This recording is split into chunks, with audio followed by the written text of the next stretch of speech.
The mighty barbarian grips his sword as the horde of goblins charges in, using the hilt of his blade as a makeshift hammer to take goblins down one after another. He finds an axe and begins using it as well, making the massacre much more bloody and efficient. Seeing how powerful he is, the goblins decide to flee the battlefield, but that's when a bigger one appears. The barbarian blocks his strike, and this demonic goblin urges him on, wanting a good fight. Seeing this, the bloody barbarian gets ready to show his mettle. But how did we get here? Nobody could have imagined something like this. He fell asleep after a long day of work, drinking a beer and playing a game, like most of his days. When he woke up, however, he was inside the world of the game, as none other than Kadim. Now, one of the NPCs he's adventuring with advises him to be careful, as stronger demons are swarming them. He charges in despite that, jumping mightily in the air before crashing down on said demons, splitting them in half with ease, making them fall in a pool of their own blood. As is expected from the demon realm, they are facing high-level demons right from the start. The path to the great demon is going to be much tougher than anticipated. That said though, he knows he's about to get a stern talking to from Melissa after this. After she blows up the demons around him, she screams out, as she specifically told him not to rush in alone like that. Another warrior approaches, killing a bunch of demons with one elegant strike. This is the hero Gale. She should save the scolding for after the battle, as dealing with these beasts is more important. Melissa prepares another fireball, and notes that it's annoying how by the book of a hero he is. Another woman prays for them, bringing the spirit of Atala to fight with them. She is worried that Kadim is pushing too hard for their sake. He should take better care of himself. The demon that was lunging at her is instantly crushed by a stalwart man, who tells Kriral not to worry much, as Kadim has his reasons. This is the priest and priestess, Gordon and Cyril. Gordon believes it's wise to finish the monsters and then talk to him, and they all agree. Kadim thinks of himself. He is the vanguard of this hero party, formed to defeat the great demon king. He is also the great warrior of Atala, the god of struggle and wilderness. Most importantly though, he is a transmigrator in this game. The main story of this RPG was quite simple. A hero who received divine revelations to slay the great demon, gathered companions to defeat him. Judging by how these demons looked vile and dark, some people enjoyed this adventure with these characters. However, for a modern person who has never even wrung a chicken's neck to endure, this world is extremely harsh. Drinking a bunch of demon blood, Kadim activates his unique trait, Blood Berserker, making him transform into something akin to a demon too. Using his powers, he pushes and pushes. If he just kills the damn demons, then this entire world, this game, will all be behind him. He continues eating demons. As he wishes to get out of this world, he wants to get out, even if a day sooner, faster, even faster. After the massacre, he stands above an entire mountain of corpses, but he continues eating, too far gone to do anything else. Suddenly, a lithe demon approaches, but he swiftly grabs her by the neck, as he has vowed to devour all the demons, every last one of them. He will bathe in their blood. Suddenly, though, a light begins to take him out of his berserk state, and he sees that the one he was grabbing was none other than Melissa. He swiftly drops her and falls to his knees, not believing what he just did. This unique trait, the Blood Berserker, has some fine print to read. Due to the demonic energy, one will gradually lose one's sanity. Has it finally gotten to the point where he can no longer recognize his own comrades? This line, which in the game was just some flavor text to spice up the character, has now become reality, and the madness of the flesh eats away at his mind, consuming him. The demon's blood, which once tasted sour, is now sweet, and he wants it. He needs it. It's getting harder and harder to control the madness from within. Can he even stay sane until they deal with the great demon? If he cannot, then what will happen to him? He steels himself, however, as before that happens, before he allows himself to go, and with hunger, he will kill the great demon, and all of them, every single damn demon that's in this world. Suddenly, he is taken out of his ruminations by Melissa, who is fine, so he shouldn't blame himself. He was just trying to protect them all this time, so now it's their turn to protect him. Cyril and Gordon arrive, both vowing to do everything in their power to help him not lose himself in the maelstrom of the blood, but he must also fight against the madness and protect himself until the very end. Gordon tells him not to worry too much about it. He will beat some sense into him whenever he has to. Gale notes that if they've had enough rest, they should head out. They have to defeat the great demon king together and save the world after all. Kadim is touched. He grabs Gale's hand, and so they push through their journey, their bodies and minds becoming like tattered rags. Eventually, at some point, Kadim unleashes the last strike, decapitating the demon king for good. His body convulses and falls with a loud thud as his blood sprays all around. Melissa wonders if it really is over, and Gordon notes that by the grace of their goddess, it seems to be so. Before Melissa can say anything more, a bright light descends over the Demon King, and Cyril screams out about Kadim. He, however, has already dropped his axe and is going towards the light, running to it. Gale tells him to stop. How can he go in there when he doesn't know what awaits him? Kadim looks behind him, noting that it was an honor to be with them in person, and not just watching from behind the screen. Truly, they were his only comrades. As he enters, the light shines even brighter, and then none at all as it disappears. Cyril falls to her knees as the sky begins to show signs of the sun. Kadim continues walking. He is in a dark place. Nothing seems to have changed. This is the same darkness as when he first crossed over. He wonders what he should do when he gets back. Maybe grab a cold beer, maybe sleep for days. But what he knows he's not doing is ever playing a medieval fantasy game again. In truth, it does bother him that he couldn't say a proper goodbye to his comrades. However, he has to accept reality. He will never be able to meet them again. Kadim, the great warrior, is gone for good. Amongst all that darkness, he approaches a bright light, which he thinks is the exit back to reality. But upon taking a closer look, his eyes widen. No, this is a dream, right? This can't be happening now. His mind broken, he begins laughing like a maniac, his jaw unclenching harder than ever before. He continues laughing as the light envelops him, as this wasn't his escape, but a new game plus, meaning that the game has restarted for him. He wakes up in the usual spawn zone for Kadim, escorted as a prisoner. The other prisoners note that they are innocent. The one who killed that woman was the son of the baker. Another notes that the only thing he stole was a measly bronze ring. He swears he didn't know how a silver necklace just fell in his pocket. One of the guards tells them to shut up, and they all turn away, the guard noting that they love to run their mouths when they are trash. One of the prisoners is more polite, though, and notes that he might have been wrongfully accused. The soldier asks what he did, so the feeble man notes that he never sold demonic byproduct. Someone must have planted that on him, so he wants to meet with the person who inspected his bag. The soldier looks at him. Sometimes some people frame innocence to pad their achievements. He knows it's this bastard in front of them that did it, but for him to pull such things at such a young age, unfortunately he is a holy knight, and talking back to them means it's his head. He asks the prisoner how he dares to doubt a holy knight of Elga. If he is innocent, then he will be released safely. Until then, he should shut up and get in line.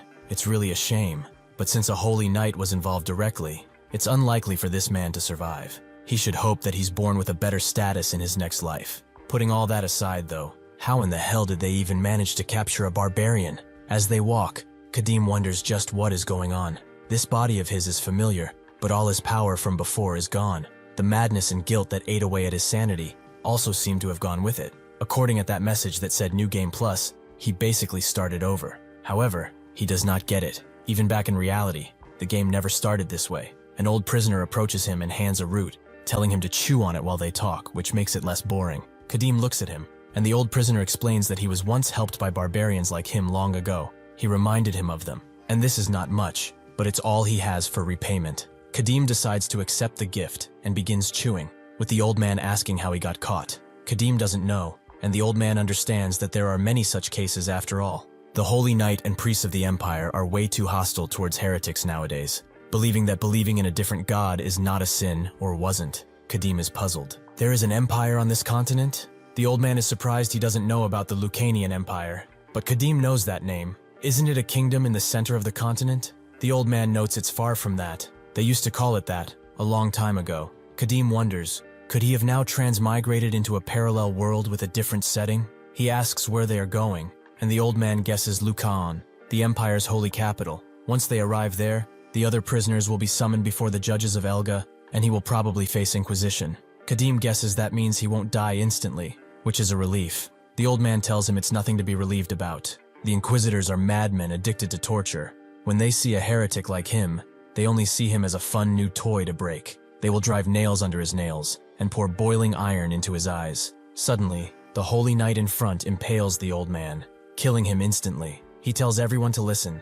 Anyone who dares to insult a knight of Elga will be vindicated of their sis with a swift death. He turns to Kadim and asks if he was the one who caused the commotion. If he doesn't want to end up like that fossil next to him, he should bow and beg for forgiveness. If he does so, he might be generous enough to let him live. In response, Kadim just smiles. The knight is angry that a heretic is daring to mock him, so he uses his spear to attack again.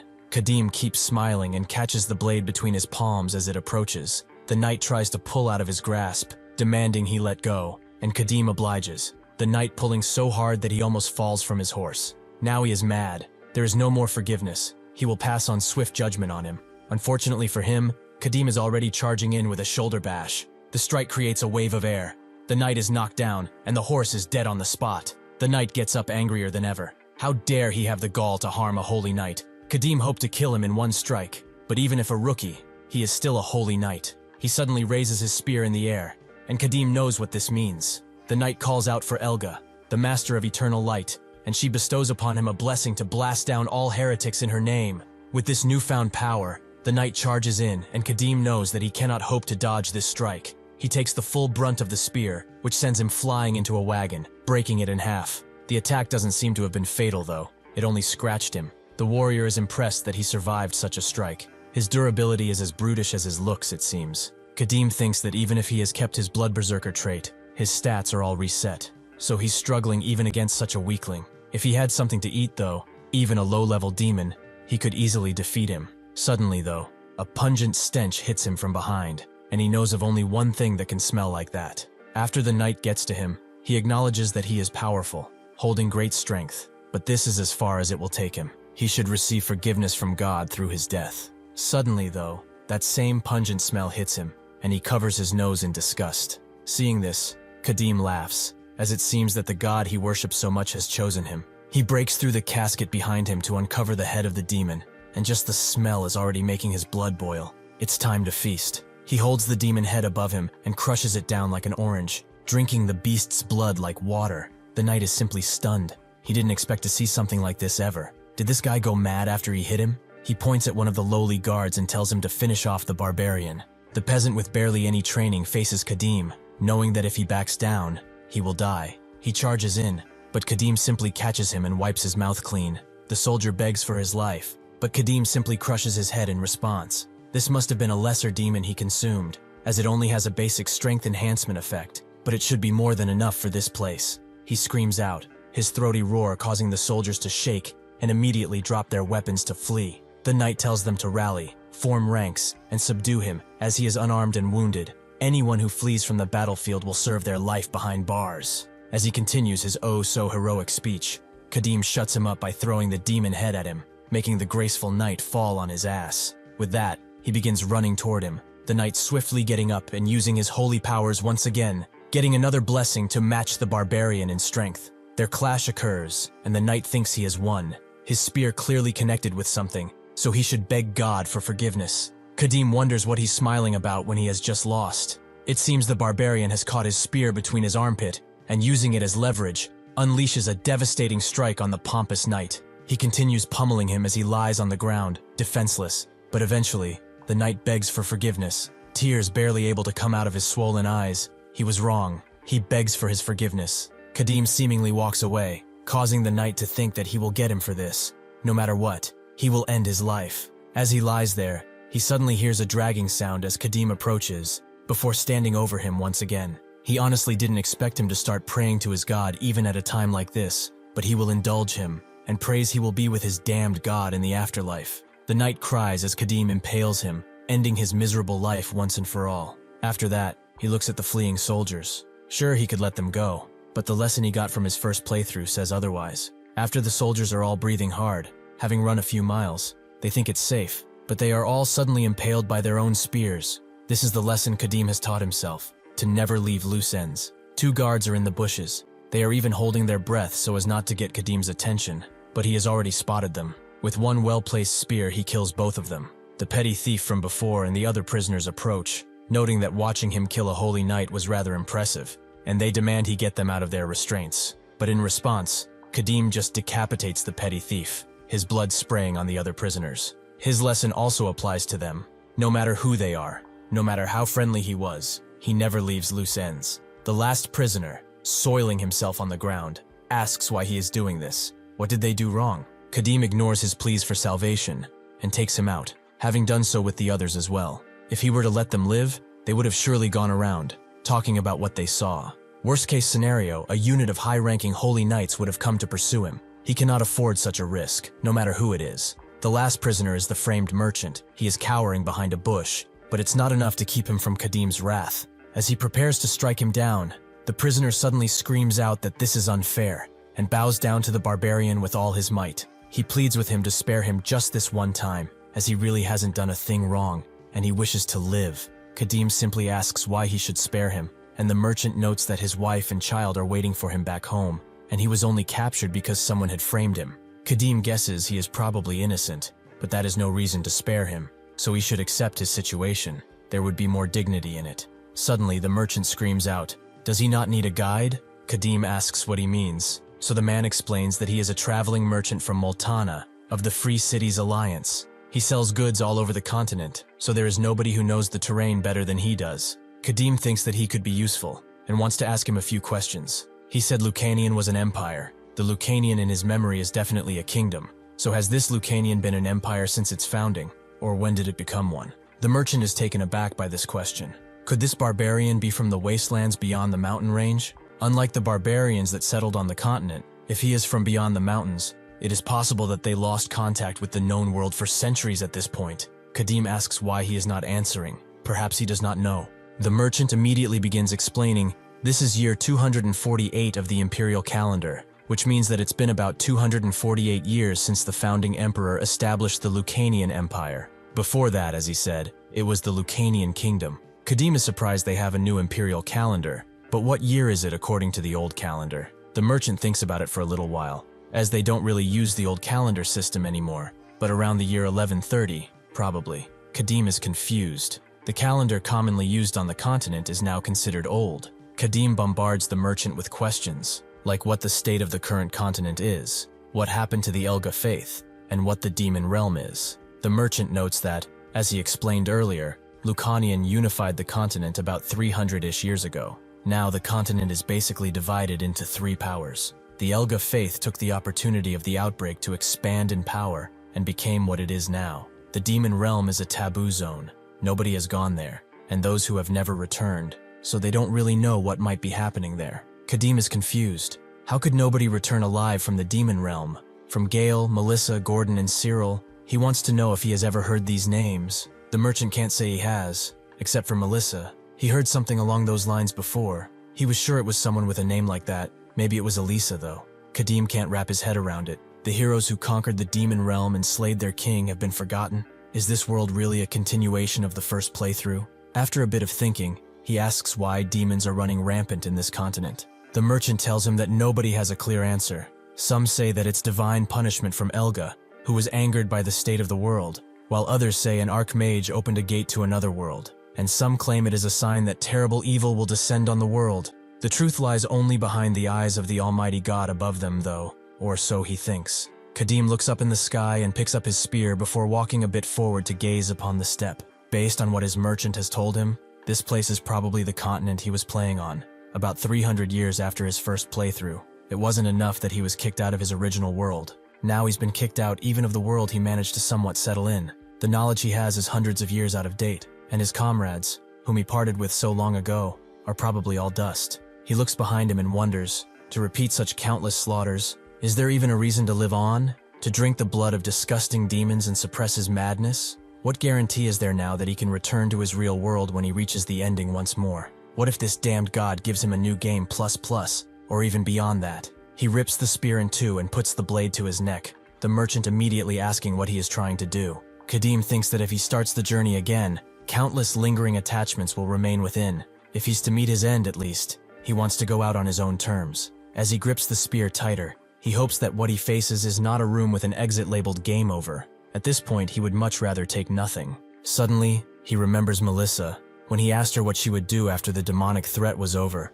she wanted to teach mages, maybe build a tower, or something similar. Suddenly, he snaps back and asks the merchant about what he heard of Melissa. He is not entirely certain about the details, but he thinks it's the name of the first master of the Mage Tower, or something like that. Kadim sternly demands to know where the Mage Tower is, and the merchant notes that it's in a city called Vestana, at the eastern edge of the Free Cities Alliance. This is the central region of the Empire, so even if they leave now, it would take some 2 or 3 months to get there. Kadim falls silent for a bit, and then smiles. That damn woman. Why did she have to go and say that? Now he can't even die in peace. Kadim tells him to guide him there and use the fastest route, but the merchant notes that he still has a family he needs to take care of. He cannot waste so much time being a guide. Kadim completely understands. Then, as payment, He will give him the most precious thing he can give him, his life. With that, Kadim throws the spear down and commands the merchant to find the key, get the cuffs off, and grab anything they need, as he wants to go now. Amongst the rubble, he finds a sword, which should serve him for naught. It's not as good as a blessed weapon, but he can probably forge it into something decent upon using his unique trait. The Holy Knight spear is tempting, but a blessed weapon consecrated by priests will reject anyone but the Holy Knight. If only he could get his axe from the first playthrough. After the merchant packs up his bag, he thinks that at least he is alive, but as he goes to see what his new master is doing, he sees him draining blood from the demon and putting it in a flask. After getting equipped, their long journey to the Mage Tower officially begins. Much later, as the crows feast on the bodies of the dead, someone finds the knight's body. Linton Pelopus, he was called, a fool through and through. Another knight notes that it appears everyone, soldier and prisoner, has been killed. He asks Lady Helia what they should do, and she tells Eden to find any clue. We can't just return to the Archbishop and report Linton dead. Eden understands, and she thinks on it. Just what kind of bastard dared to kill a holy knight? She can't fathom it, but whoever it was, they will pay the price for such insolence. As Kadim rests under the cool moon, the fire that they made begins to die down as it hasn't been fed for a time. The merchant is nowhere to be seen because, as expected, he is dashing across the forest, thinking that he got away. Now, he just needs to get as far as possible from that crazy bastard. He was already feeling like it was dangerous to escape the Empire on his own, so getting a traveling companion of sorts was a good thing. The problem is, however, that this traveling companion of his is the type to eat demons and slaughter people. This is how the merchant Duncan sees him, as a barbarian. It doesn't help that when he asked him if he wanted something to eat, like some jerky or dried potatoes he had stashed, he said nothing. When he gave him a nice warm coat to lie on as he slept, he said nothing. When he asked him how he even ended up in the Empire, nothing. This barbarian barely speaks, and he doesn't allow questions other than the necessary ones. No matter how much he looks at him, he just cannot read his intentions, if he even has any at all. He is unlike a person, and more akin to a wild beast. He felt like he was performing a circus act, just so that he wouldn't get bored and kill him. If that was the only problem, he would have endured it, probably. But the biggest problem of them all is that this barbarian takes 10 steps for every single step of his. Even if he doesn't look like it, he is a traveling merchant who is known to never tire and be quick. But this barbarian is on another level entirely. As soon as he points out where to go, he's already far ahead. And when he finally catches up to him, he does the same thing all over again. He glares at him until he arrives too, as if threatening to end his life if he stalls him too much from his unknown quest. Duncan knew that if he weren't his guide, they would be kilometers apart. Just what kind of legs does that man have? He was already too tired. If he kept following him at this pace, he might just collapse and die from exhaustion. At that moment, self-preservation became the only task in his mind, and this is why he's running now. His chance came sooner than he expected. Now that he is out of that dark forest, he will not be able to find which way he went, hopefully. Even with this, however, he cries as he left his bag there, which was basically his entire fortune. He had oil candles, soap, flints, a silver mirror, and more. Altogether, he would have set up a stall in the city with ease. But if he went back to get it now, he would definitely awaken that slumbering beast. He still has his life though, and all those things he can rebuild with time and effort. Duncan stops for a bit under the cold moon. He doesn't know how far he ran, and the scenery looks safe to him. But at this rate, it will take that barbarian a while to figure out where he went. Just as he thinks he's free, Kadim asks where he is going in such a hurry. Is he perhaps running away? But why is he doing that? Doesn't he need the promised payment? Duncan, knowing full well that he can't defend himself, falls on his knees, noting that he has committed the greatest crime. He shouldn't have forgotten the mercy he showed him when he saved his life. He apologizes profusely and begs for his forgiveness. Kadim crouches down to his level and notes that he isn't looking for an apology but a reason. If he doesn't fix the reason, he will just run away again. So he will ask again, why did he run away? Duncan sheepishly explains that it was because his pace was too fast for him to keep up with. If he kept following at that speed, he felt like he would have collapsed and died. After explaining, he thinks that surely he is a dead man, but Kadim just notes that they should go back, and adds that he will walk a little slower. Duncan is confused beyond his wits, but still follows Kadim back to their makeshift camp.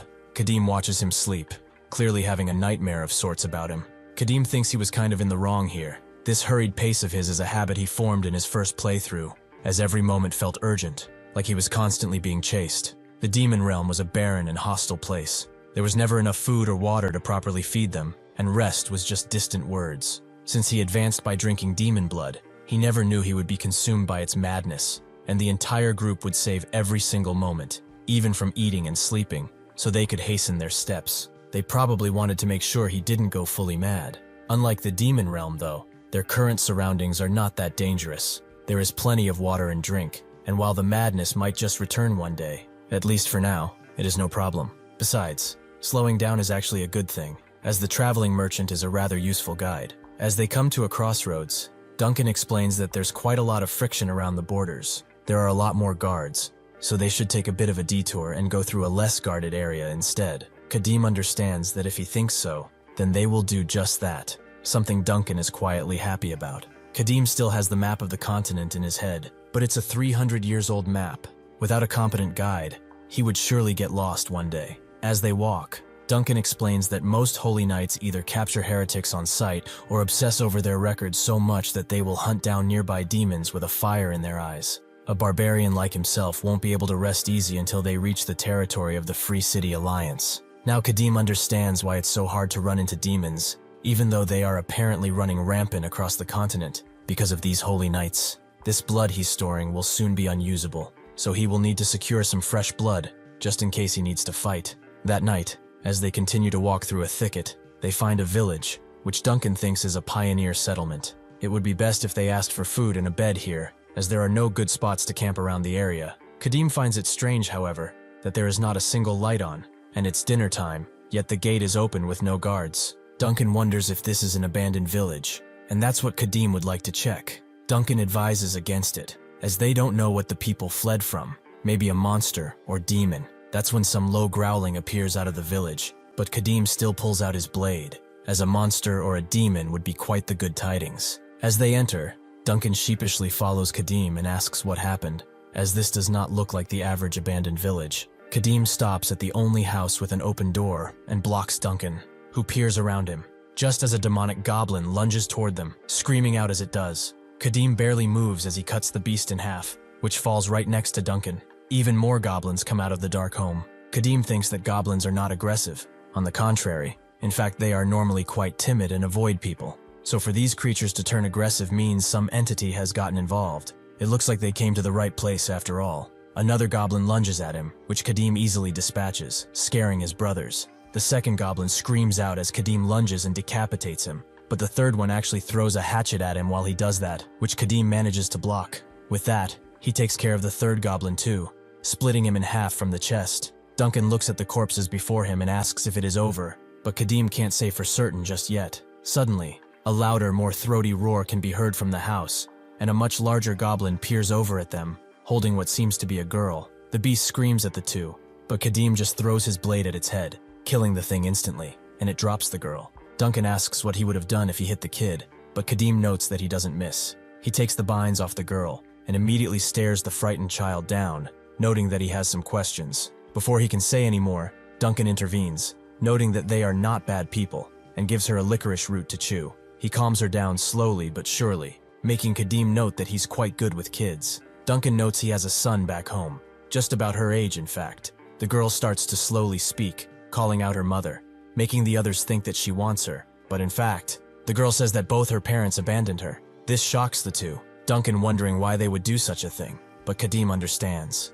Suddenly someone calls out, the mother who left her child behind, as the villagers have come back. She hugs her child tightly, clearly not doing what she did because she wanted to. The villagers are shocked to see the dead goblins and ask Kadeem if he did this. He denies those claims. It's his blade that did it. This is a rather predictable story, but he still wants to know why exactly they offered their children as sacrifices to a damn demon, no less. After getting inside, the village head explains that this forest was originally swarming with goblins. The soil in their old land was spent, so they set fire to this area and settled here. When they saw the fire, most of the goblins decided to run for their lives, and everything was peaceful for a time. But something strange happened. Some time ago, the goblins that remained in the forest started to attack. They were ferocious, and their casualties kept rising each day. The damage piled up, and they couldn't stand idly by. So they gathered all the able-bodied men of the village and went to the goblin den. But that's where they saw it. They didn't have enough strength to face the goblins, let alone a demon. So, unable to withstand their offensive,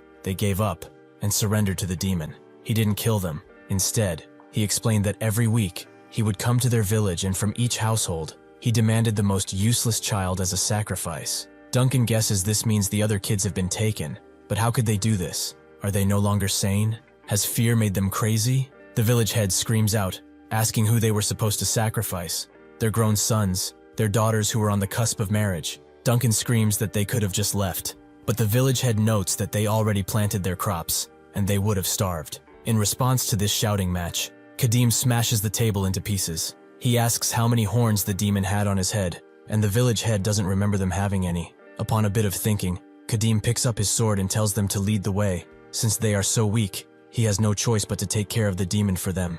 At that moment, Kadim thought that if there are no horns, it's a lesser demon, and with no features to distinguish it from other demons, it's probably a primordial, which is something he should be able to handle. As the village head led the way, he apologized, as they did not have anything to offer as payment. The entire village was barely scraping by as is. Kadim explains that he's doing it because he has to, and not for any payment. The village head thanks him profusely, but Kadim would like to keep this axe, as he only has one weapon. The village head agrees, and eventually they arrive at the cave, and the villagers immediately note that they will go back and wait, as the goblins might suddenly attack their unprotected village. Duncan asks what they are saying. Did all of these people really come to act as guides? Kadim tells him that's enough. Cowards are only a hindrance on the battlefield. Just the two of them will go, as he needs a torchbearer while he fights that demon. This is not what Duncan had in mind previously, but seeing the villagers retreating already, he follows Kadim inside the damp cave. Duncan expected him to blame or scold them at least a little, as not only did they offer their children to a demon, but they are cowards who are running away from redemption. Kadim, in turn, asks if he has ever faced a living demon. Duncan has not. He's only seen demon corpses at the black market a few times. Kadim explains that when a human comes face to face with a demon, their mentality changes forever. All that noble will to live is shattered, and only fear, combined with a need for survival, remains. A few humans overcome that fear and can stand against the demon, but he cannot expect such fortitude from ordinary villagers. Duncan still doesn't get how they could just sacrifice their own children like that. Even beasts know the value of their spawn. Kadim explains that sometimes, for one to survive, one must cross through the muddiest of filth. It was a choice they made for survival, so they cannot just condemn them. Didn't he hear them? They said they had no other choice. Duncan understands, but even so, from the children's perspective, it must have felt like the entire world had abandoned them. Truly, what good is a life that survives by abandoning humanity? This makes Kadim stop in place, as after all he's been through, walking through a sea of blood just to return to reality, his perception about these things has warped. It is possible that the traveling merchant, a character from a game, has a better grasp of morality than he does. If he ever returns like this, will he be able to live a proper life? Duncan wonders if he said something wrong, so he changes the subject, wondering if the children who were kidnapped are still alive. Kadim steels himself, and notes that if the demon were less cunning and wicked, it would have killed them. But if it's a cunning one, it will definitely keep them alive. For now, at least. As Duncan wonders if it shouldn't be the opposite, he turns around to see Kadim ready to swing his axe, which he thinks is against him.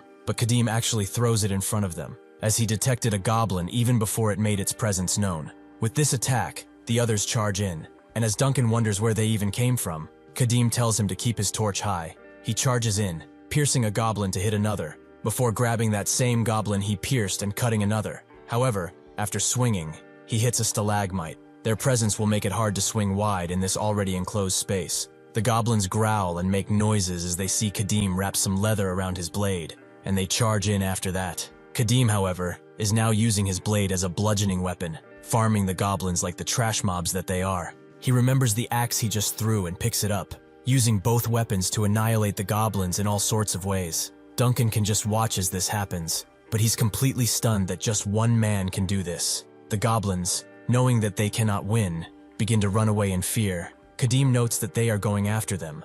They've lost most of their group, and since goblins are cowards by nature, they are going to return to the demon in all likelihood. As they walk throughout the dark cave, Duncan notes that he thought the path would get narrower, but it opened up in a wide space again, much wider than the entrance. However, it feels like the walls were carved out to widen the area. Could this be the base of the goblins? Kadim suddenly smells something foul and tells Duncan to focus, as the demon is nearby. He should keep his distance, but not run away. The goblins might track him and kill him in a pack. Just as he is about to explain more, the demon suddenly strikes, Kadim managing to block the attack. The demon stares him down, as he has not seen him before. He is not a villager either. This will be rather amusing then, as he was getting pretty bored of just standing around. Kadim looks at him, as he is different from what he was told. Horns. They are small, but they are still growing. This is bad, as this fight has turned much harder. The simple fact that the demon is growing horns means it's evolving from a lesser to an intermediate demon. The demon itself likes his struggling expression, and within a second lunges at him.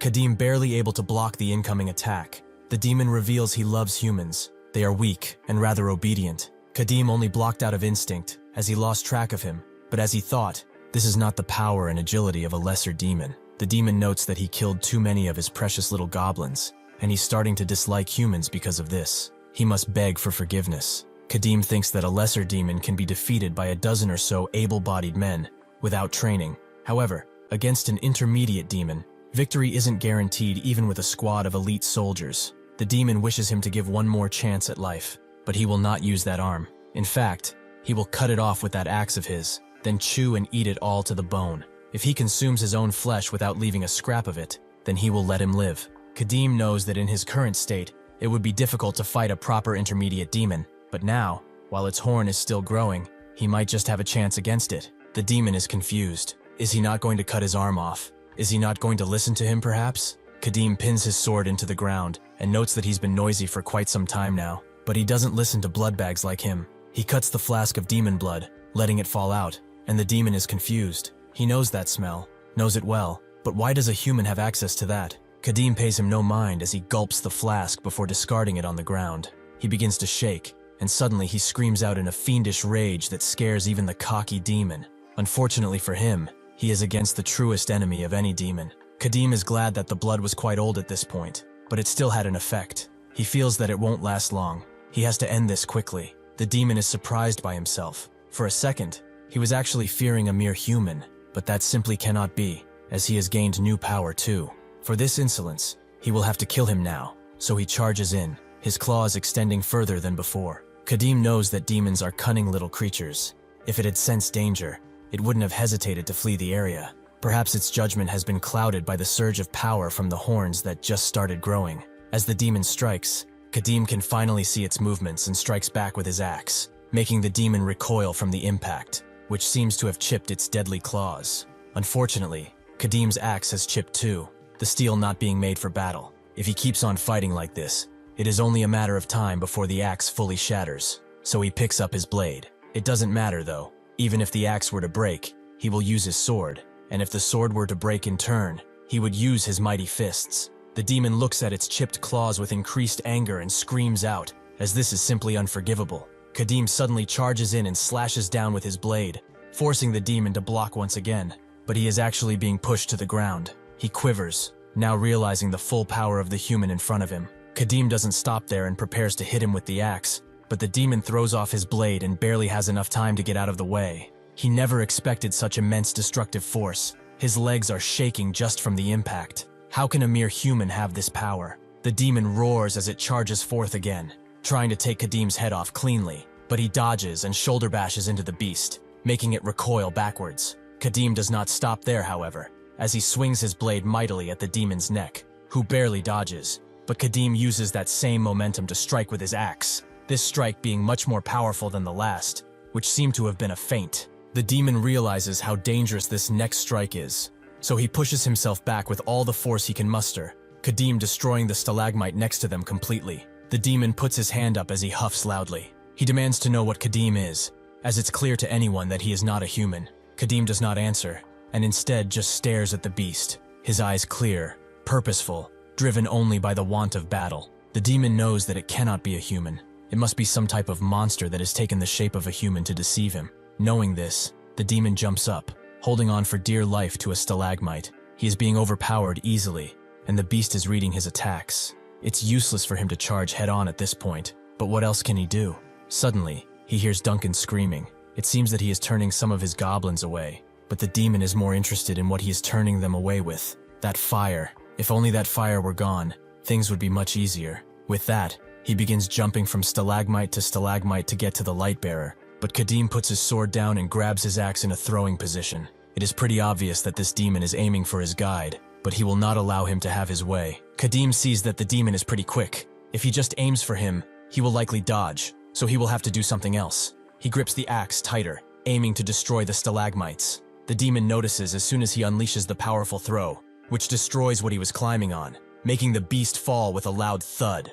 As the demon tries to uncover the dust from its eyes, Kadim takes this chance to charge in and impale its face. The demon manages to catch the blade before he goes further, and Kadim notes he's quite handsome with this new look. The demon tries to swing at him out of desperation and frustration, but Kadim is only surprised that he is still alive after he pierced his head. He summons more of his power in his swinging arm, and against the protests of the demon, pulls the blade upwards, completely slicing its brain in half. With the demon's death, the buff disappears. Kadim is glad that it even lasted this long in the first place. The goblins all look at him with fear in their eyes, shaking, not knowing what to do. It seems their ferocity is gone. Now that the demon is dead, they will not be affected by the demonic energy, but that doesn't mean anything. They have already become bloodthirsty beasts once. He will take care of every single one of them before he leaves. The second goblin tries to run away, fearing for his life, but Kadim provides no mercy. Lastly, he goes for the goblin that's holding a torch, aiming to end his life as swiftly as possible. But suddenly, Duncan knocks him out of his bloodthirstiness, allowing Kadim to see that he was actually going to kill Duncan. Kadim stops, his eyes bloodshot, and Duncan asks if he's alright. Kadim apologizes and notes that it was dark, so he couldn't see properly. They should go deeper inside now, as the children are probably there, and also take care of the remaining goblins. With that, they eventually come back to the village, and the villagers hug their daughters and sons, thanking Kadim from the bottom of their hearts. One of the older villagers invites him to some food. He has done so much for them, and it's the least they can do. Kadim denies the offer and tells them to give said food to the children. They must be hungry after crying all night. He tells Duncan to eat with them too, as he will go to rest. Duncan looks on at the villagers, especially at the children, who seem more dead than alive. When they got to them, they were all in one spot, despairing like the world was about to end, having gone completely insane. Kadim explained that they have been brainwashed since their capture, which makes them repeat stuff endlessly until their minds are completely broken. Their parents abandoned them. They are the most useless children, that sort of thing. It's a powerful brainwashing, repeated so many times that even a steadfast holy priest would not be able to withstand it for long. Well, one can't call it full brainwashing. It's a fact that their parents abandoned them after all. It just carved that fact into their minds, so they can never forget it. After being abandoned by the people who gave birth to them, and the people they looked to protect them, these children will never be able to grow up normally. Duncan just couldn't understand why a demon would do such a thing, and Kadim simply stated that it is in their nature. Human suffering and despair are their greatest achievements and nourishment. At that moment, Duncan understood what he said when he stated that this demon was cunning and cruel. Even so, if the parents repent for their sins, and if they take care of the children fully now, could they not recover? Isn't there that saying, utmost sincerity can move heaven? Kadim noted that there was always a possibility, but he doubts that those parents who abandon their children without second thought are capable of such a thing. Knowing all this, Duncan decides to go with Kadim too, not wanting to see the faces of those children any longer. Inside their lodging, he is surprised to see him say that they are leaving already. They should at least rest for today and leave tomorrow, as his injuries have not healed fully yet. Kadim explains that a witness is likely to come forward by now. Killing soldiers and prisoners will be overlooked, like usual, but killing a holy knight is not something they would let slide. Duncan completely forgot that he did that, and Kadim says that if they are unlucky, those bastards are already on their tracks, and they have to hurry, as they are unlikely to let this go. Outside, Kadim punctures the demon's neck and drains his blood in a flask as everyone watches. He gets it to around half full, which should be enough for emergencies. It seems he accomplished his initial goal of visiting this village. The village head asks what he plans to do with the demon corpse, and Kadim tells them to burn it. This surprises the head, as he's sure this thing was difficult to catch, and he thought he did it for money. Since he does not know its worth, he will graciously take it from him and sell it to a holy knight or merchant. Kadim, knowing what he's thinking, explains that if he does not burn it, the smell of blood will start to spread, and when other creatures smell it and devour said corpse, they will become monsters. Certainly he does not wish to be attacked by goblins again, right? Under everyone's scrutiny, the village head decides to burn it right away. Behind Kadim, the same villager who offered him food comes with a few rewards for saving his children. It's not much, but everyone has gathered stuff for him, and they won't take no for an answer. Kadim cannot deny their sincerity, and equips the heavy boots combined with the belt, which will certainly be quite useful. Just as he turns away to leave, the wound from the spear begins to glow and hurt again. This body of his that has such great recovery that the wound he got from yesterday is scabbing over cannot heal this 10-day-old wound. That blessed weapon of his certainly was no ordinary spear. At the massacre site, Eden informs Helia that he searched every nook and cranny, but he could not find any clues. She finds this pathetic. He should not just stare at the scene carelessly. She wants him to deduce the culprit's intentions. They even slaughtered the prisoners, so their goal wasn't a rescue. And there are no signs of the soldiers' equipment being stolen either. And most importantly, why was the demon corpse mutilated? Just what kind of group did this? Eden asks who it might be. Who might this sacrilegious group be? Helia calls him an imbecile, as she's telling him to find clues based on that deduction.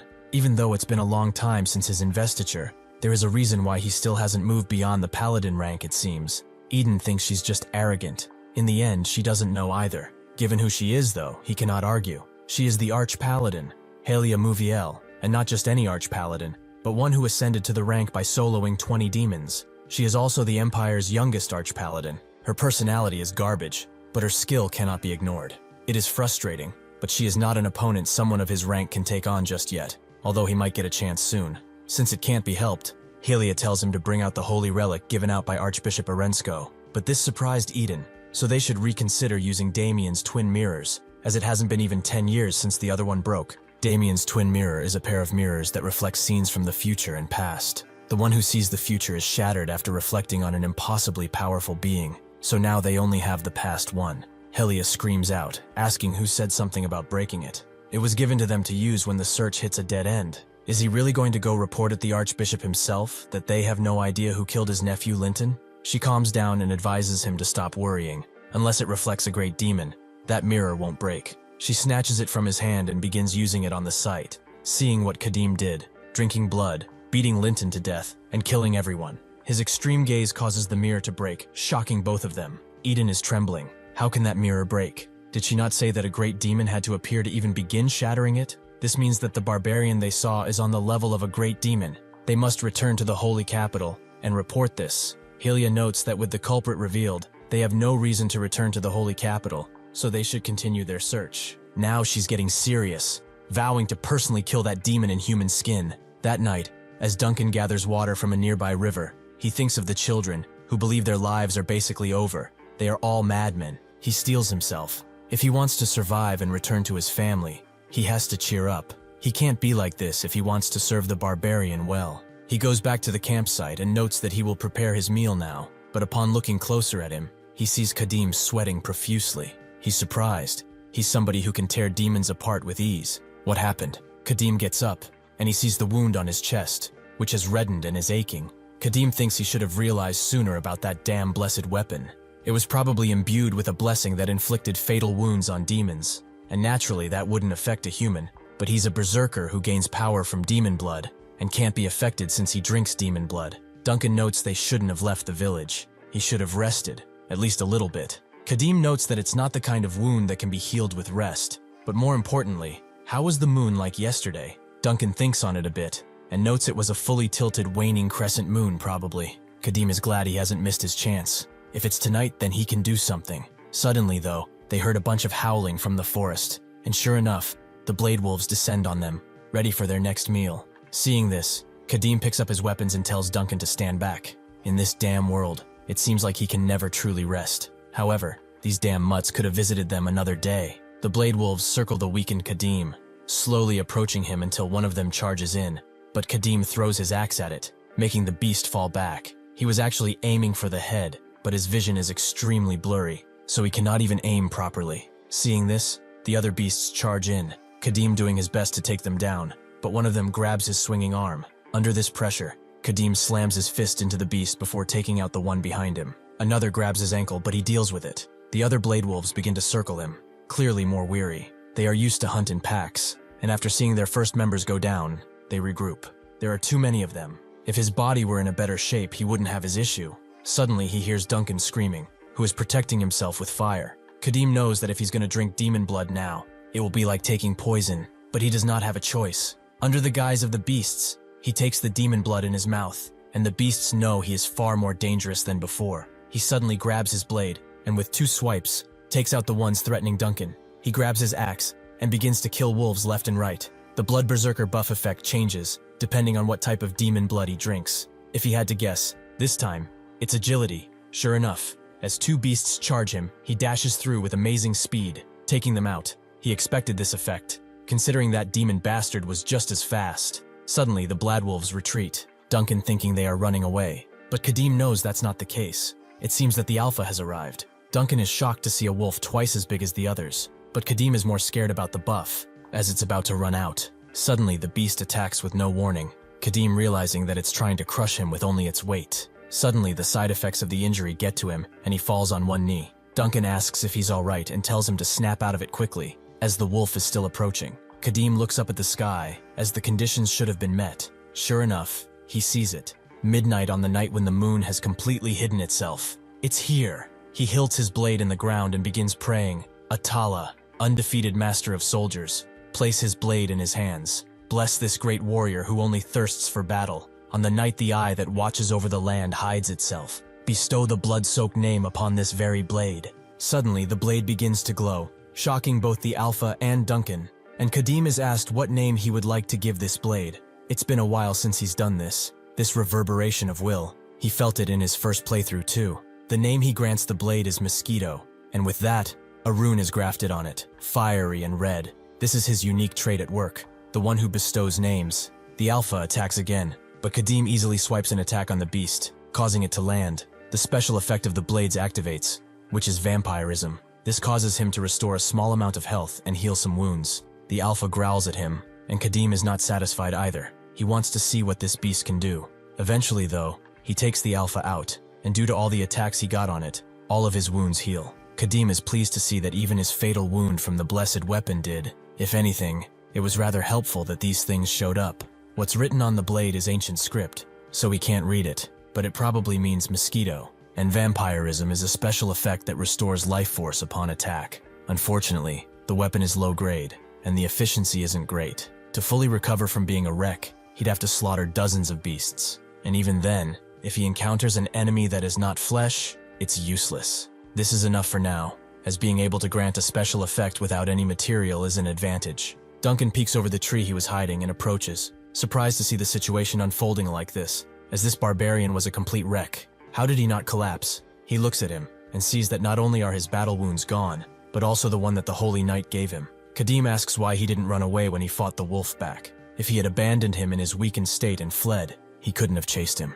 Duncan thinks about it, and only now has the idea surfaced. Kadim smiles. Even if he had run, he would have been chased down by the hungry wolves, although it seems he hasn't given up on the thought of running away just yet. Duncan wonders why he didn't think of running away. He was so worried about this injured barbarian that he didn't have time to think about anything else. Kadim tells him to keep watch, as he is exhausted from the battle. If he runs away though, he should run to the ends of the earth, because if he catches him, he will drag him back by his broken neck. Duncan wonders if he's joking, but doesn't want to find out, and keeps watch the entire night. The next day, he explains that they have to walk for about 10 more days to get to the Alliance Tertiary. The southern region of the Empire is vast, so it takes longer to reach the border. Kadim asks if they will be able to cross the border without issue, as he doesn't want to run in another Holy Night. Duncan thinks it's not a problem. That is why they came to the poorly guarded area. They might run into bandits, but that shouldn't be a problem for him. There is a small castle called Multana where they will restock. It's a remote place that the El Gafati can't influence.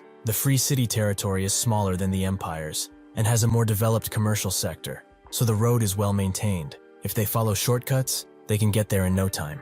Kadim thinks that it still won't be an easy journey despite the roads, but it's much better than the old days. 300 years ago, the Eastern continent was an arena where countless kingdoms were vying for power. People became exclusive, and nobody welcomed outsiders, especially a massive barbarian who could cause a ruckus. Melissa even looked at him strangely when they met, and he couldn't blame her. To a young mage who spent her entire life as a scholar, a barbarian suddenly asked to travel with her. She immediately wrote about him in that diary of hers, writing all kinds of needless stuff. He smiles as he remembers it, although now, this is just a useless memory. Duncan notes that the Free Cities Alliance should be fine with someone like him, so he shouldn't worry, but suddenly they hear a commotion in front of them. Kadim asks what he would be, and Duncan guesses that they are bandits. The people scolding them are a different group, but he's not sure. Kadim thinks they should take another path to not getting involved, but the scolded bandit sees him, and as they approach, Kadim gets prepared to battle. The bandit, however, presents Kadim as if they already know him,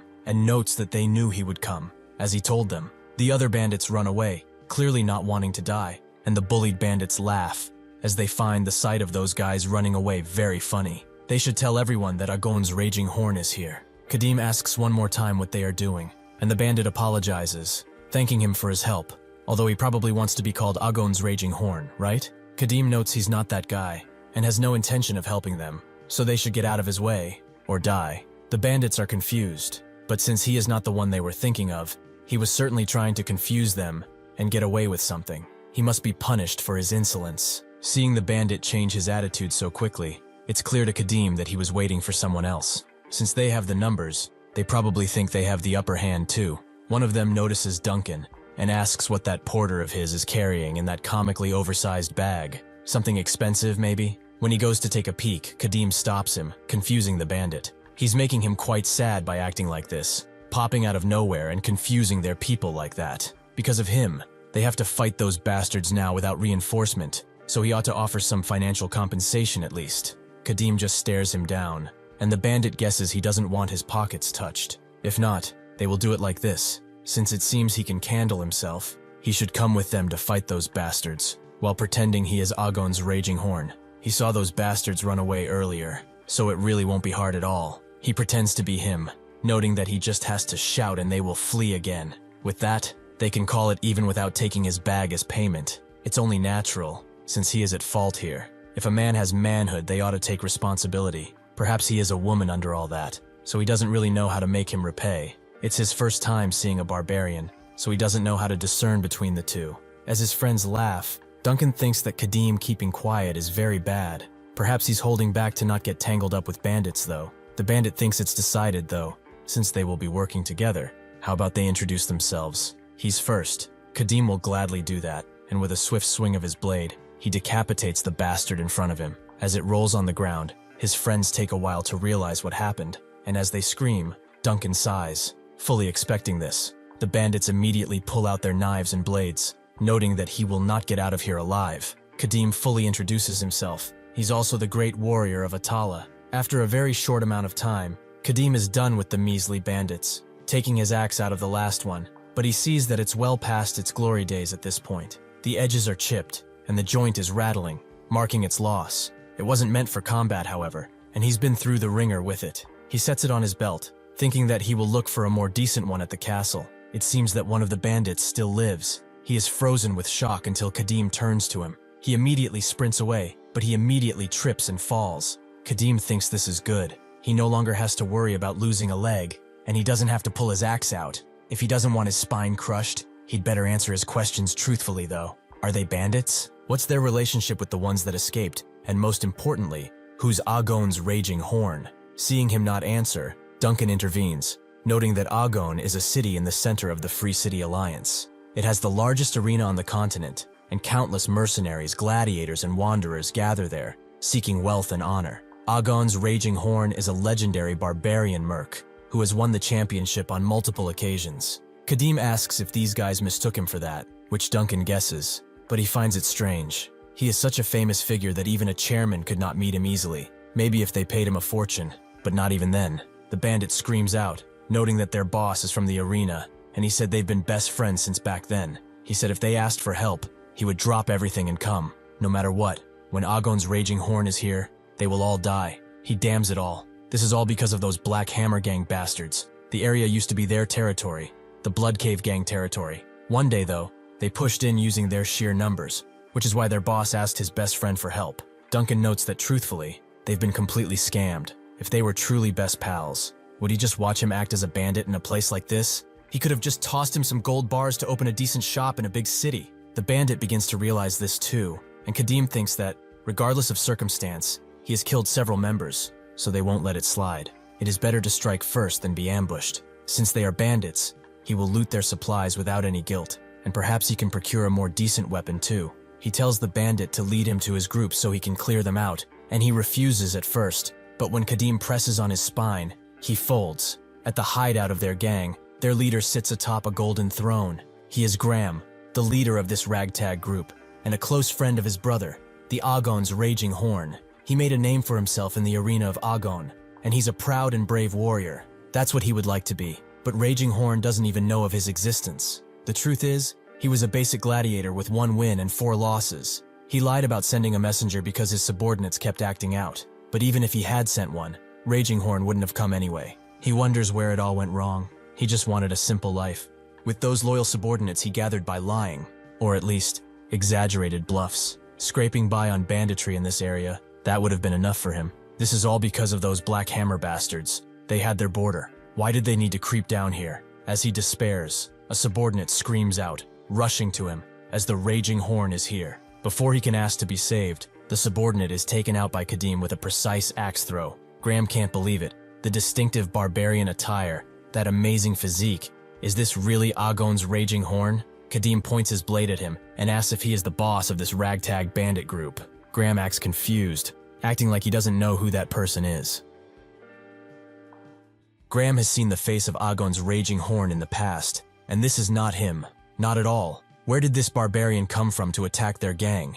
If he made it so far inside, his subordinates must already have been dealt with. Even if he is not Agon's Raging Horn, he is undoubtedly just as dangerous as he, perhaps even more. He smashes his fist on the table and rushes in, thinking that he should get the first strike. Kadim finds it interesting that he is planning to fight with only his bare hands. He must be confident. Suddenly though, Graham falls on his knees and begs him to spare his life, calling him Big Brother. There is money and valuables stored in that chest in the corner, so he should accept those for now, as he will give him more. Kadim tells him to stop calling him Big Brother, and Graham now calls him Mr. Mercenary. If he wants equipment or food, he can go to the deepest part of the cave to get it. Duncan thinks that this is really the posture of someone begging for their life. Graham asks if there is anything else he wants, and then, seeing him raise his blade, he asks why he is doing it, and why it keeps going higher. He begs Kadim to reconsider, and then mentions tribute. How about he will pay him a tribute every time he visits? He knows it's no use though. This bastard won't listen to anything he has to say.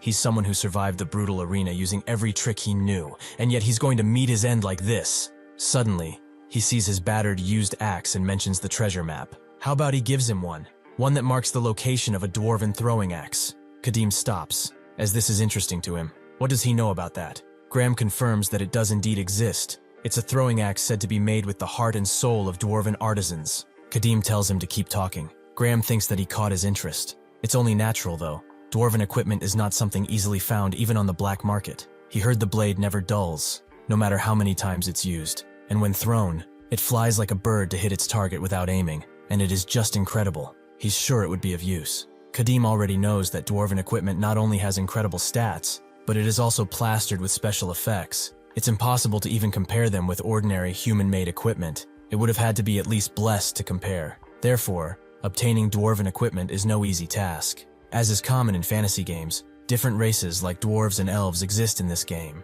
However, they were minor races and did not have a high presence. Because of this, even dwarven equipment that could be obtained through quests in the game was not something one could easily get in this world, which has become reality. Since there was no way the dwarves, who dislike humans for one reason or another, would willingly sell their equipment. If what this bastard is saying is true, this is an opportunity he cannot miss. High-performance weapons are necessary, if only to avoid relying too much on the demon blood and suffering the same consequences as in the past. He asks where the map is, but Graham doesn't want to say. First, he wants to have his life guaranteed, as this is not a lifeline he cannot let go. It's the only one he has. Kadim smiles. Does he really think he will negotiate with a mere bandit? He drives his blade in Graham's shoulder and notes that in negotiation, he has a few tricks he can use too. He will keep driving holes into him until he feels like talking, so he should try holding out as long as possible. Graham has finally realized just how screwed he is. At the Black Hammer gang hideout, one of the members who saw Kadim has come to tell them what happened, but one of them doesn't believe him. This all seems like nonsense to him. The boss smashes his mighty hammer on the ground, making them stop this squabble. Is he really saying that Agon's Raging Horn has come to the frontier? To help the Blood Cave gang no less? This is the Black Hammer gang boss, Kravan. They both now confirm as such, but Kravan asks if that makes any lick of sense. They both beg to be believed, as they really saw a barbarian, as large as a bear, and he helped them. Kravan knows that these dimwits wouldn't react like this if something didn't happen. They must have seen something. There were rumors that Graham and Agon's Raging Horn were close friends, but that has to be nonsense. Does it really make sense that a legendary arena champion would move just to help a third-rate bandit? Once one crosses into the Alliance territory, having a barbarian mercenary is not a difficult thing to obtain. He probably hired one just to bluff. However, just in case it really is Agon's Raging Horn, he should act while he can. Suddenly one of the men rushes inside, noting that there's a raid. The Blood Cave gang is approaching them. Kravan asks how many, and the bandit notes that there are only 2 people. One is the leader, and the other is what looks to be Agon's Raging Horn, a massive barbarian. The 2 bandits who reported knew he would come, and Kravan still doesn't fully believe it. But if that really is the case, they do not stand a chance in a head-on fight. He tells his men to deploy crossbows behind the barricade, while the rest hide in the bushes. On his signal, they will all fire arrows. Alas, they should go and verify if this really is the Agon's Raging Horn they speak of. As Graham forcefully escorts Kadim, he notes that they are almost there, but wonders if he really intends to go inside, into the Black Hammer hideout. Kadim notes that it was he who said the map is inside their territory. Or perhaps he lied. Graham wouldn't dare. They originally hid it in their territory, but since they lost it to these bastards, things just happened like this. The thing is, they are up against a huge bandit gang, so walking openly is quite dangerous. Kadim asks how many there are, and Graham immediately begins lying, noting that there are 50, no, at least 100, and each is as cruel and vicious as the next. If he says 100, surely he will give up, he thinks. And Kadim does note that this is a big number for a frontier gang, so he will be a bit tired after killing them all, so they should hurry, as he wants to be back before sunset. Unfortunately for him, Graham's plan did not work at all, and soon they met face to face with Kravan, who looked sternly at Kadim before asking Graham what business he had here. Graham notes that's a foolish question. Isn't it obvious that he has come here today to declare the downfall of the Black Hammer gang, with his close friend, the great champion of the arena, the revered Agon's Raging Horn?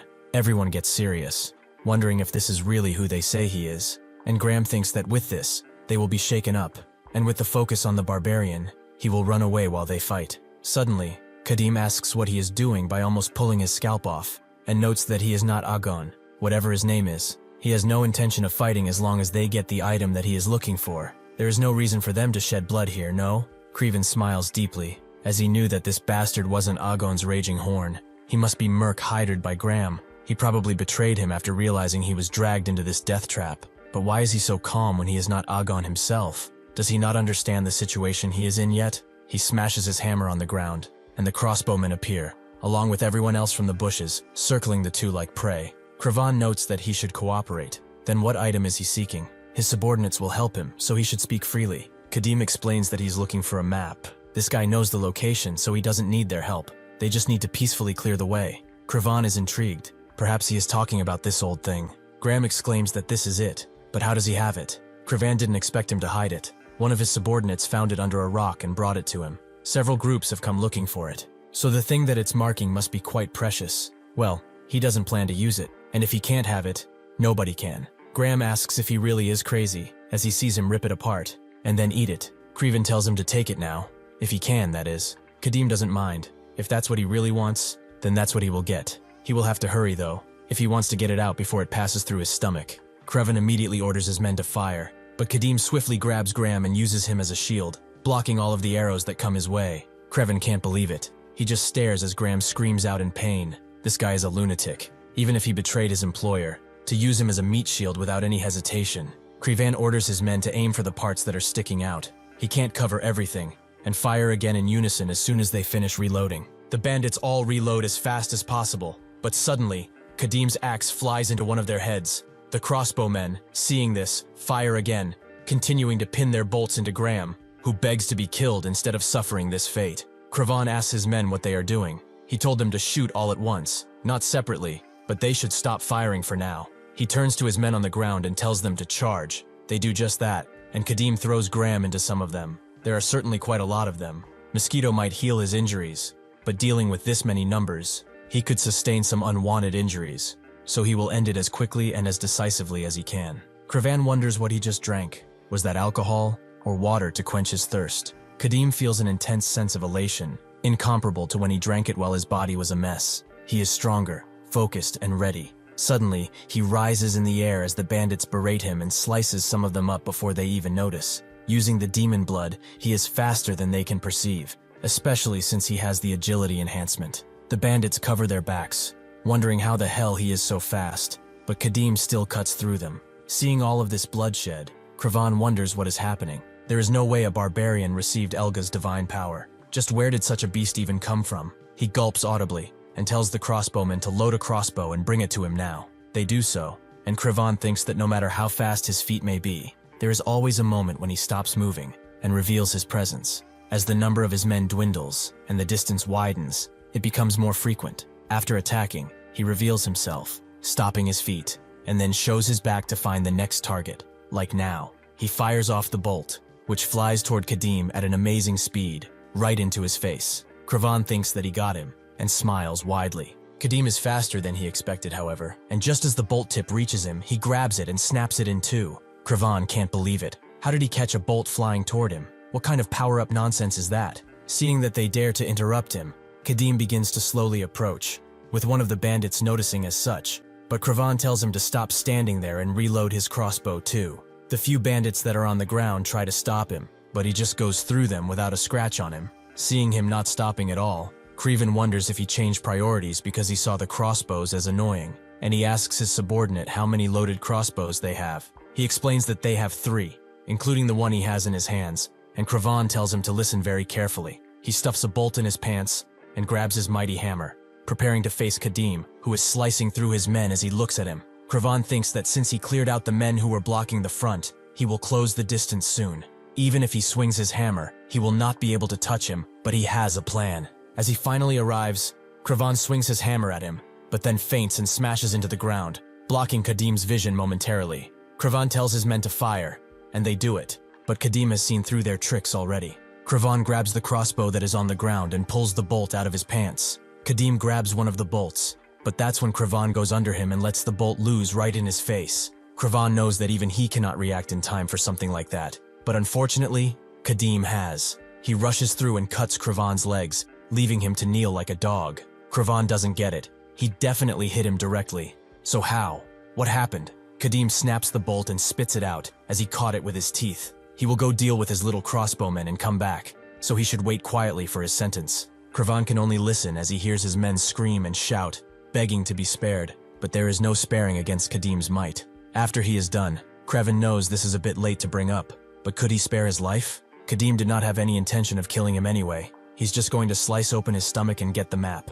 Kravan exclaims there is no reason to do that, because he has the contents of the map memorized. If he enters the deep hole under the fist-shaped rock in the exact center of the molded castle, he will find a black chest inside. Kadim asks why he didn't get the treasure for himself if he knew where it was. Was he afraid of the Lord's punishment? Kravan denies that idea. Normally, sending in a few subordinates would have been enough, but Molden is currently surrounded by soldiers, which is why they moved from the border to here. Kadim really isn't interested in their circumstances, but what troops are besieging Molden and why? Kravan thinks it's the Viscount Adlin's army. The official reason is to execute the Lord of Molden, the Demon Baron, who signed a contract with a demon. But there is a rumor that there are other circumstances behind the scenes. Because if there was real proof that the Lord shook hands with a demon, the Holy Knights of Elga would have stepped in too. Kadim thought he only needed the map, but it feels like things are getting more and more complicated the more he looks into it. Kadim is glad he told him, but he will still have to take out the map to verify if what he said is true. Kravan asks why he is doing this.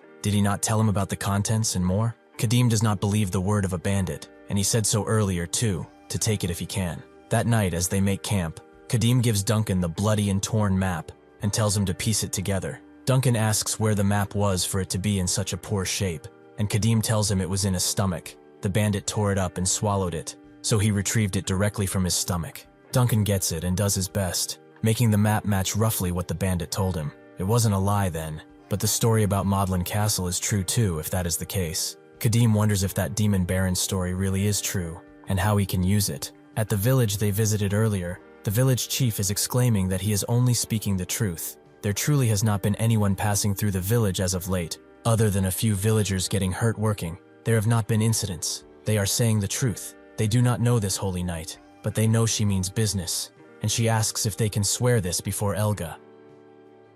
The villagers do as such, but Helia looks specifically at the quivering woman next to the village chief and asks if she can really swear it. Before leaving, Kadim told them that if anyone came to the village asking about him, they should never answer, nor mention the demon that was causing them trouble. If they ignore his warning and dare to speak of him, one day he will return and slaughter every last one of them, leaving no survivors. Fearing this, the woman does swear so. Helia finds it strange. There are definitely traces of the target heading this way. Are they really saying nobody passed through here in the last few days? The woman confirms as such. She swears on Elga that no mercenary of any kind passed through this village. That's where Helia caught her though. as she never said the target was a mercenary, did she? The woman covers her mouth in fear, sweating bullets, and Helia begins to slowly draw her blade. Before anything can happen, though, they hear a bunch of screaming coming from one of the houses, and Helia demands to know what that sound is. The woman tells her it's nothing. She shouldn't pay it any kind of mind, really.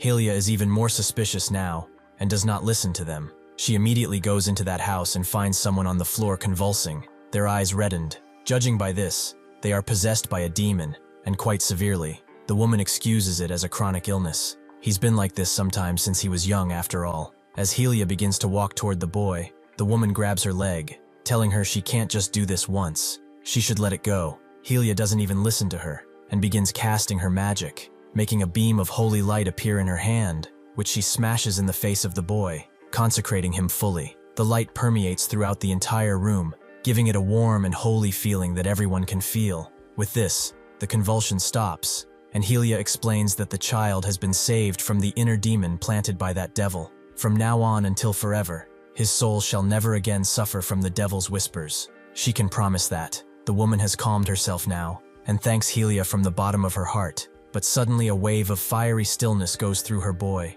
and Helia cuts off his neck entirely. A lamb once stained by such evil cannot be left alive. He was forsaken by the light, so he must offer his life as a sacrifice to wash away that sin. The woman doesn't understand why his head is there. Surely he was in her arms just a moment before. She begins to scream out, realizing what had happened, and Helia tells her not to worry. She took his life after destroying the inner demon inside, so the child now enjoys eternal rest by Elga's side. But the unbeliever who defied an oath sworn on Elga's name will not. If she does not wish to wander in endless darkness for eons, she should confess the truth immediately. That evil spirit, that barbarian she's been hunting, where did he go? That same night, Duncan checks their supplies, noting that, thanks to him destroying 2 bandit gangs, they secured more than enough food and supplies for now. So much that they even had to leave most of it behind because they could not carry it all. However, he could not find any quality weapons he was hoping for. They were bandits after all. Kadim asks if he knows anything about the Lord of Molden,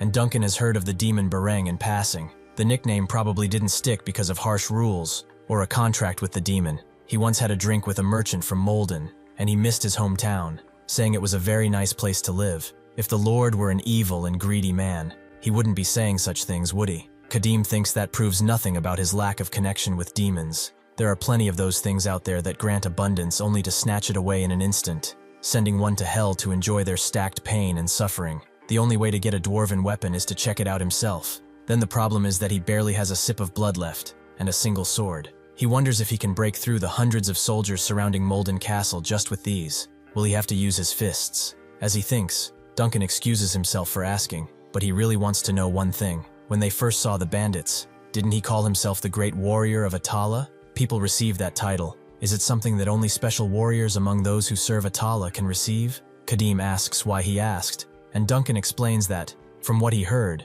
he knows that Aegon's Raging Horn also goes around calling himself a Great Warrior of Atala. Aside from that legendary mercenary, he did not know there was anyone else who called themselves that. Kadim immediately gets mad, and gets up with a very serious look on his face. Seeing this, Duncan immediately goes to his knees and apologizes, having committed the deadly sin of asking too many useless questions. Kadim doesn't even look at him, and thinks the Great Warrior of Atala isn't just a nickname given to a warrior for fighting well. Only one person among the Atalans can be named as such. It is a sacred title given only to a warrior who bears the mission to slaughter great demons on behalf of the god of the wilderness. Therefore, there can never be 2 great warriors of Atala. Only the one who holds his title can obtain the power to end the life of a great demon.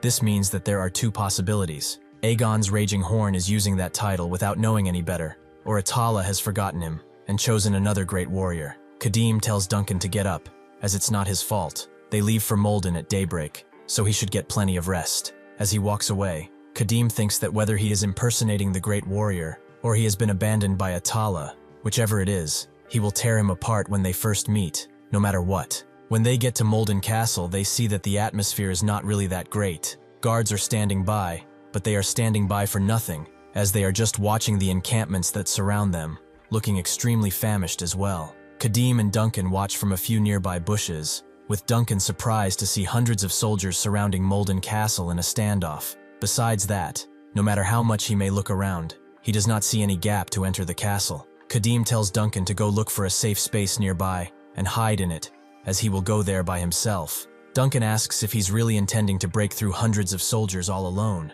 but Kadim wasn't thinking of doing that. If he uses the cover of the night to cross the camp and just deal with the sentries, he should be able to get inside rather easily. Suddenly, though, the castle gate begins to slowly creak open, confusing them and making Duncan wonder if the Baron of Molden intends to wage an all-out war. Kadim cannot know the reason, but this is definitely an opportunity. There's no time to think, and no time to hesitate either. He tells Duncan to hold on tight, and, after drinking the last of the demon blood, suddenly grabs him and charges in, as they are going to break through in one go. As the hundreds of men wait for the gates to open, they suddenly feel a gust of wind coming over them, and Kadim begins to kill them off one by one, simply ripping off their heads with his brute strength, before unleashing a devastating wild slash that kills tens in it. However, these guys don't seem to be reacting that much. Their comrades are dying right in front of their eyes, but they are not agitated in the slightest. Kadim doesn't know why, but he doesn't have the leisure to be curious either. He must break through while the gate is open.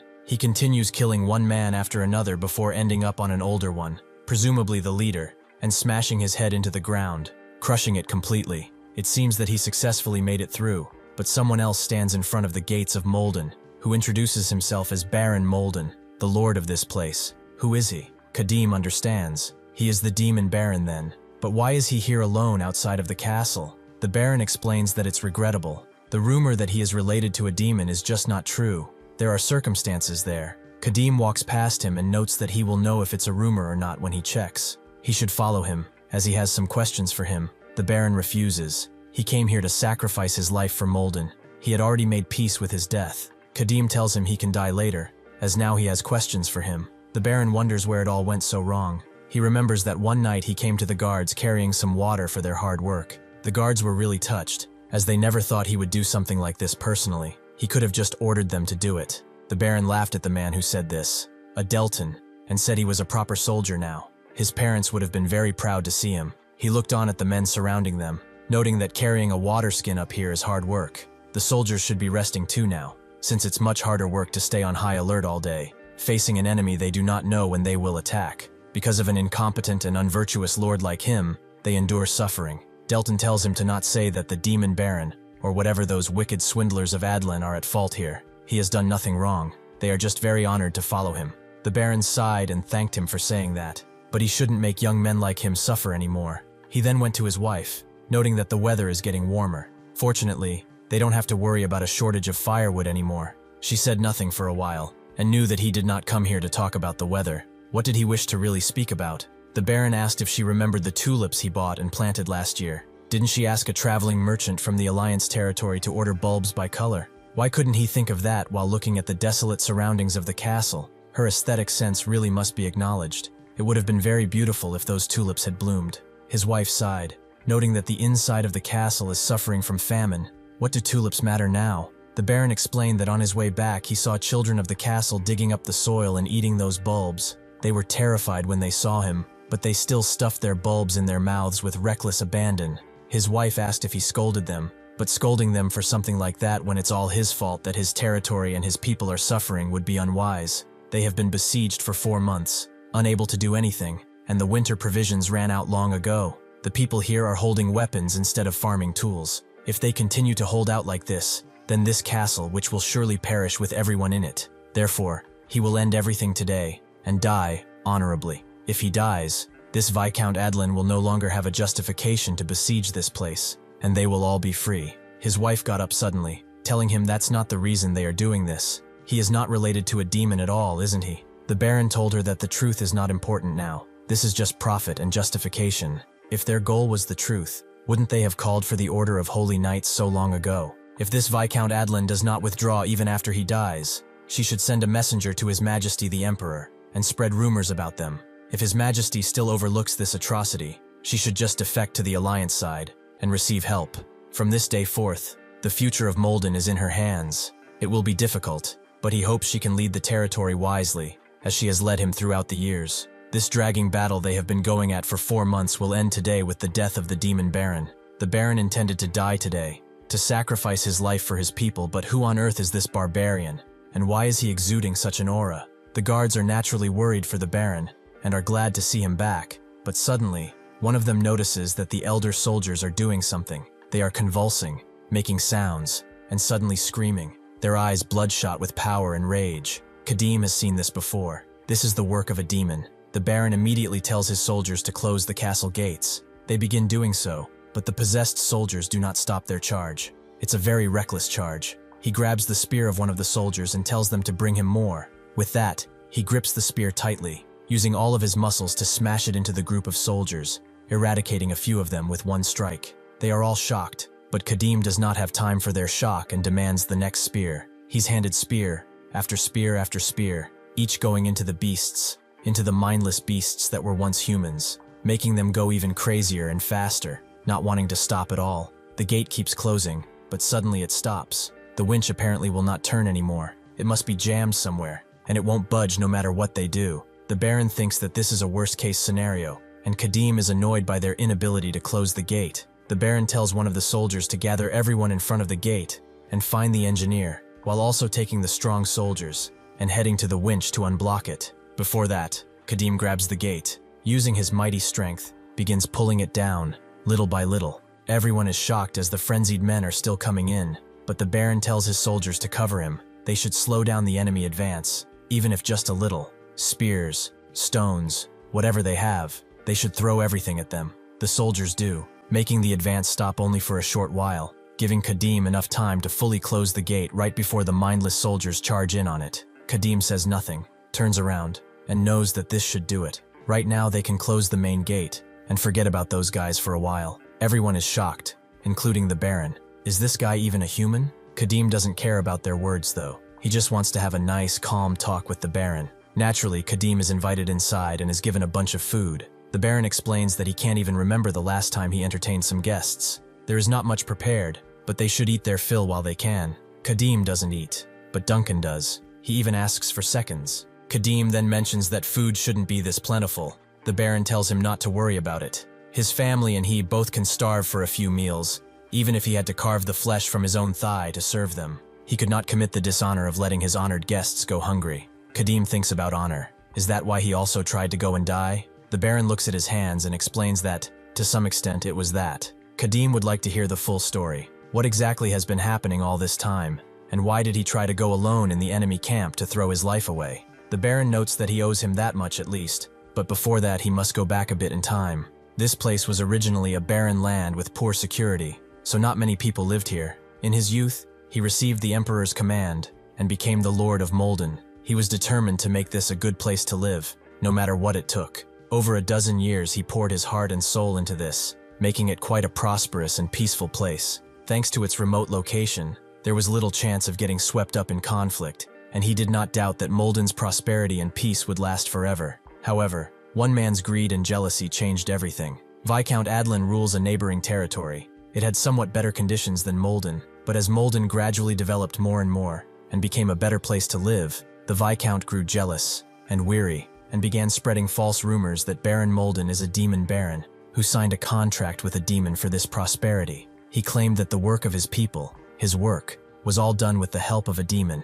Of course, naturally, this rumor had little effect, as why would anyone listen to baseless rumors from the frontier without any evidence? However, the situation changed not long ago. The fourth prince, who was stirring the border region, fell for the Viscount's second daughter. Having a connection to the imperial family, however small it was, instantly made the Viscount the more influential lord in this area. His words were no longer treated as mere nonsense, and with the Emperor's approval, the subjugation of the demon baron finally began 4 months ago. Using that false justification as an excuse, they've been surrounded by 400 soldiers like this. He could no longer watch the people of Molden suffer, so he intended to sacrifice his life and just end it all. Kadim finds it strange. A siege for 4 months? In 4 months, the situation in Molden has deteriorated to the point where the Lord has to starve. How can they feed on it? A deployment force of 400 for 4 months without any gains. The Baron wondered this too. Perhaps the Imperial Army has been secretly helping them. Now he has told them everything about the situation,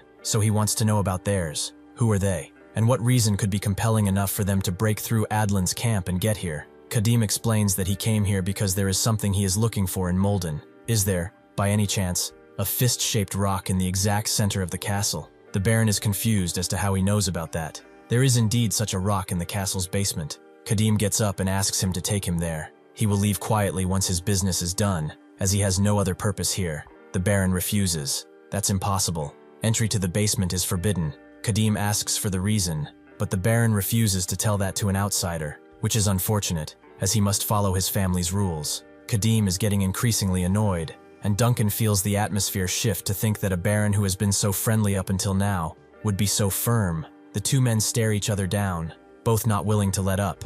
Kadim sighs, thinking that he figured things were not going to go so smoothly, and suddenly grabs a kitchen knife and rushes it over the Baron, specifically towards a bug on the table, which he crushes with it. He notes that there are about 100 soldiers in the castle, give or take, right? By tomorrow they will all end up like this bug. They can't run away either, since the outside is surrounded by the enemy. They might live a little longer if they hide well, but that will not last either. They will be crushed like insignificant bugs, not even knowing why they are dying, and they will lose all of their lives in vain. He will not need to explain why he is blocking access, but he will give him a choice, and he will do it. He will choose now. Will he quietly guide him to the basement, or will he do it after he paints the entire castle in innocent blood? The Baron thinks on it, thinking that, from someone like him, this is not an empty threat at all. It was his mistake after all. He shouldn't have carelessly let in an outsider with unknown intentions. He lets out a long sigh, and notes that he understands. He will be guiding him to the basement shortly, but not right now. He has one condition. Basically, he wants him to help defend the castle if Adlan attacks after he surrenders and dies. The Baron confirms as such. Having lost his justification, Viscount Adlan might launch an all-out attack in sheer desperation. He will instruct his steward to guide him to the basement once he repels the attack. Kadim thinks a bit on it, and calls his plan ridiculous. Does he really think that's an honorable death? Facing an enemy he can't possibly handle, leaving the aftermath to a complete stranger he just met, and abandoning everything and dying as if to just run away. Is he saying that he considers that an honorable death? Kadim continues. Sacrificing oneself for others might seem like an honorable and dutiful act at first glance, but what he is trying to do is dump the burden on others and throw his life away in vain. It is no different than taking the coward's way out. However, the Atalan way is different. Even if their limbs are twisted, their ribs crushed, and their guts spilled, even against a formidable enemy, they have no chance of winning. They will fight back until the bitter end. That is what an honorable death means to an Atalan.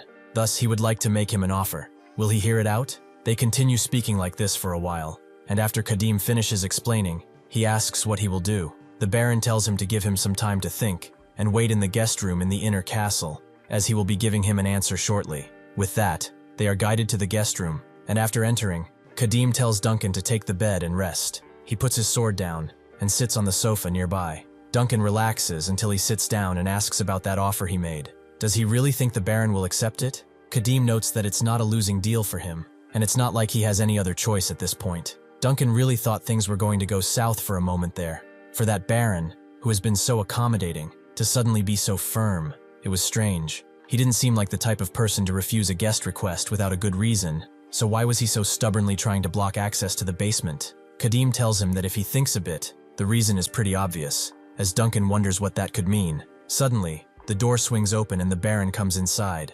Kadim smiles a bit. He made his choice sooner than expected, so what is his answer? The Baron just nods, and Kadim tells him to get ready. That night, as the moon hovers over the castle and the guards are continuing to keep watch, they suddenly hear a rustling right next to them and immediately point their spears, demanding that the people who came identify themselves. It's actually the Baron and Kadim, with the Baron telling them to lower their voices. Delton doesn't understand why they are here so late. And what's with that outfit of his? The Baron tells him not to panic and pull himself together, as he is the officer in charge here. Delton understands, but he doesn't understand what this is about. What's with that armor and weapons? The Baron asks for questions later, and helps them tie this rope first. They should tie it to the rampart pillars and secure it tightly, and whatever happens, they will not step outside the castle without his orders. The soldiers do so, tying the rope to the ramparts, and Kadim immediately uses it to jump off. Delton is impressed by his moves. He basically threw himself off, but he did it in such a languid way that it seemed natural.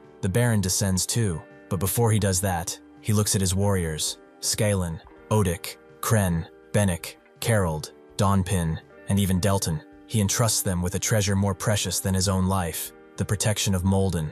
The soldiers immediately get emotional, and the Baron drops down fully. Kadim has been waiting very patiently, and asks if he's done with his goodbyes. The Baron is so, and Kadim notes that it's time to go kill Adlan, or whatever his name may be.